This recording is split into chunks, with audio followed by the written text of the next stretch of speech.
এটা হচ্ছে ছোট ছোট কচু ডগা পাতা, মোট কথা হচ্ছে কচু শাক। কচু শাক দিয়ে চিংড়ি মাছ দিয়ে রান্না করব।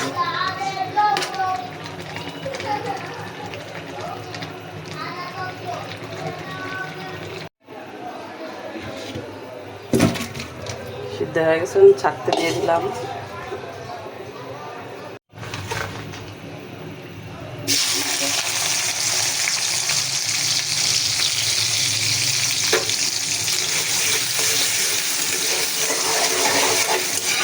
কচু শাক অনেক নাড়াচাড়া করতে হবে, এই কড়াইতে নাড়াচাড়া করে রান্না করতে সুবিধা, তাই পুরান কড়াই বসালাম।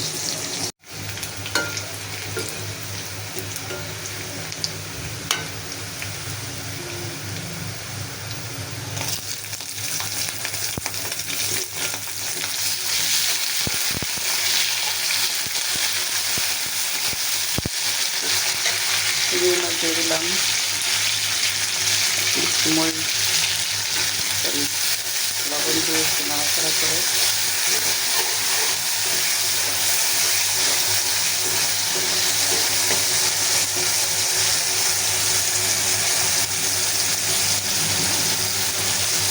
তারপর দিয়ে দিলাম আদা রসুন পেস্ট, এগুলো একটু ভেজে সাথে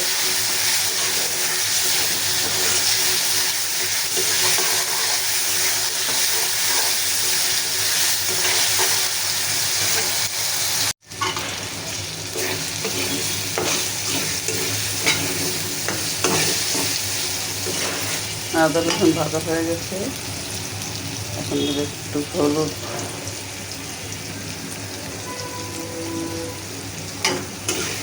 কাঁচামরিচ দিব, দিলাম। মরিচের গুঁড়া দিব না,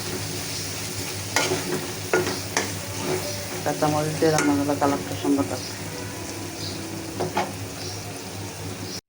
একটু পানি দিয়ে দিচ্ছি, ভালো করে কষাবো।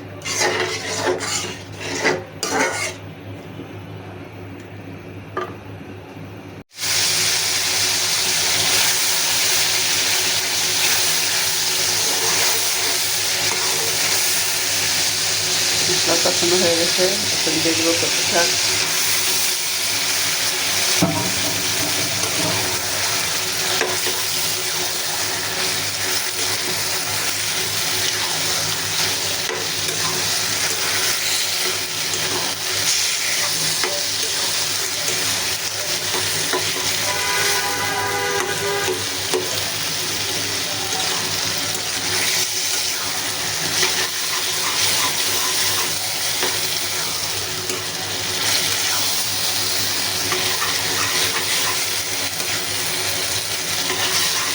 কালারটা মাশাআল্লাহ কত সুন্দর লাগতেছে।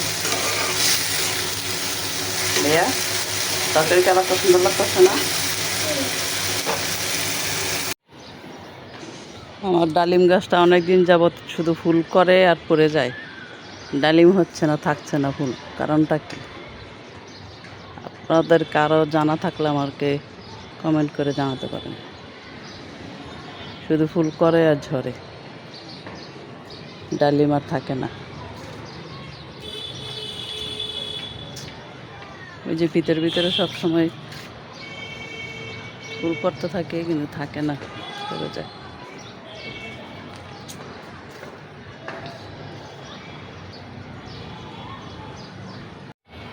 আমার মিষ্টি কুমড়া গাছ একসাথে অনেকগুলো হওয়াতে বোধহয় সমস্যা হচ্ছে, চাপাচাপি বেশি হয়ে গেছে, আগাগুলা বের হতে পারতেছে না।